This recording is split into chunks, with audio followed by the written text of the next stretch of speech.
जिस देश में ऐसे राजा रहे हों, शिक्षा ही तो थी सर।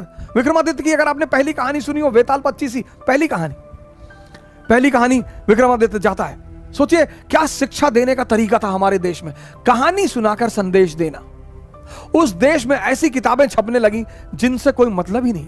किताबें तो किसी को भी महान बना दे, बशर्ते वो आपसे बात करने लगे। किताबें जल्दी किसी से बात नहीं करती सर, पढ़ते बहुत लोग हैं, बात वो दुनिया में बहुत कम लोगों से करती हैं, बोलती हैं किताबें सर। और एक बार किताबें आपसे बात करने लगी, कंडीशन क्या है, किताब आपसे बात करेगी, मन शांत हो जाए। जैसे आप किताब पढ़ रहे हैं और आपका पीछे का मन बड़बड़ा रहा है, कहीं और बैठा हुआ है, तब वो समझ जाती है कि आप मेरे पास है ही नहीं, आप तो कहीं और बैठे हैं। इतनी सेंसिटिव होती हैं किताबें। इसीलिए भारत देश में हम जब किताब से पैर लग जाता है तो हम उसे उठाकर अपने मत्थे पे लगाते हैं। इसका भी मजाक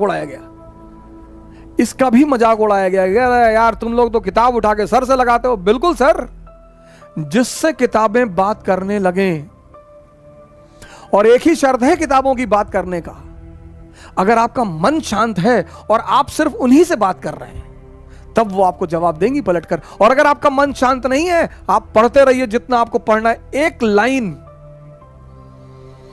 कई बार मेरे पास स्टूडेंट आए, एनसीईआरटी को 4 बार पढ़ के रंग चुके हैं, नीले रंग से, पीले रंग से, लाल रंग से रंग चुके हैं, लेकिन पता कुछ भी नहीं।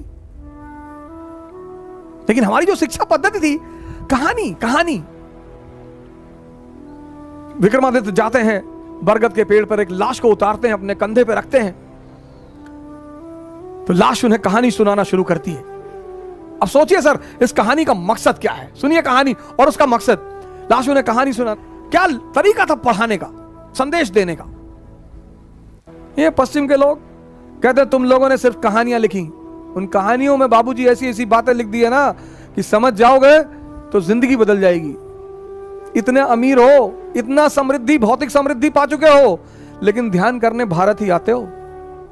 बाबा रामदेव जी को मैं बड़ा प्रणाम करता हूं, बड़ी मैं उनकी इज्जत करता हूं, और जब भी मैं उन्हें देखता हूं इंग्लैंड में, अमेरिका में बैठे हुए अंग्रेज और उनको वो कपालभाति करा रहे, तो मुझे इतनी हंसी आती कि जय हो बाबा की। बाबा सांस बेच रहा है, तुम तो कपड़ा बेचने आए थे, तुम तो कुछ भी बेचने आए थे, बाबा सांस बेच रहा है, प्रोडक्ट दिखाई ही नहीं पड़ता। बाबा हमारा बहुत बड़ा बिजनेसमैन है, सांस कोई कमोडिटी ही नहीं है, बेच रहा है। और हम हिंदुस्तानी, हम उनका मजाक उड़ाते हैं। आप उनसे असहमत हैं, वो एक अलग बात है। हो सकता है आप उनकी राजनीतिक विचारधारा से असहमत हो, बहुत अच्छी बात है सर।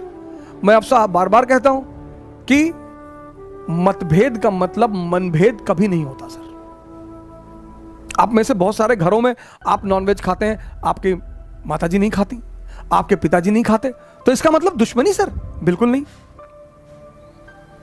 दुश्मनी जब भी होगी तो जब इंटरेस्ट खतरे में पड़ेगा तब दुश्मनी होगी। बेवकूफ जो है, जो बेवकूफ है समाज में, वो मतभेद पे मनभेद कर लेता है कि ये मस्जिद में जाते हैं, अरे तो पूजा करने जा रहा है ना, ये मंदिर में जा रहे हैं, जाने दो।